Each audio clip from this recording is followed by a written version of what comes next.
01234. What's your take on rate cuts this year?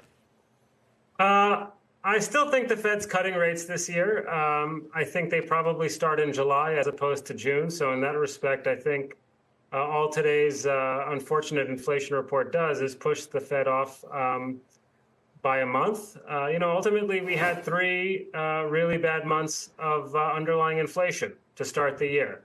We're gonna need that many to kind of undo the damage, right? So I think that means the earliest the Fed can go is July, and I think 2 is probably a reasonable baseline, for the year. Well, to quote the poet philosopher Forrest Gump, I'm not a smart man, but here's my thing, Neil, which is, why are we even talking about rate cuts when inflation is reaccelerating? Inflation is going up, not down in the medium term. Yes, it's down from 21 and 22. Why are we even talking about rate cuts? Well, ultimately, I think it's taking the totality of the data, Brian. The Fed doesn't want to overstay its welcome with rates either. And so I think that's important to keep in the back of your mind. At the end of the day, the unemployment rate is up a little bit from where it was last year.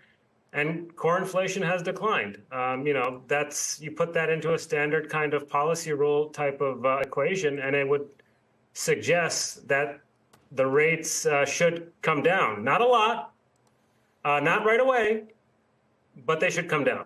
And I think that's just important to keep in mind. But is there, Neil, okay, I hear your points. And again, we'll get this PC number. Maybe it'll be cool. And then suddenly we'll be talking about, once again, how many rate cuts there's going to be. If there's going to be a day where I don't talk about the Federal Reserve, I might just retire. It'd be the best day of my life.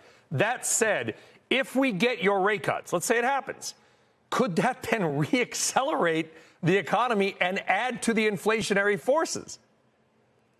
Well, that's always a possibility. But again, the Fed ultimately, Brian, it all comes down to the trajectory of inflation. If inflation continues to come in bad, like it did today, then the Fed won't be cutting at all this year. But at that point, you probably have to worry about what inflation's doing to consumption and what that in turn will do for corporate earnings. That's a separate discussion. But ultimately, the inflation dynamics are going to dictate the timing of the Fed's moves.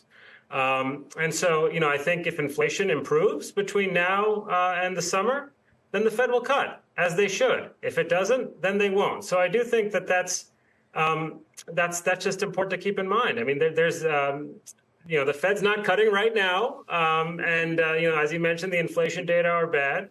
But no, I don't think rate cuts in July are going to reaccelerate inflation right away. There's still a pipeline of disinflation across a number of key areas, in the CPI and PCE data that are still in front of us. So I don't think the relationship is as linear as you're making it out to be.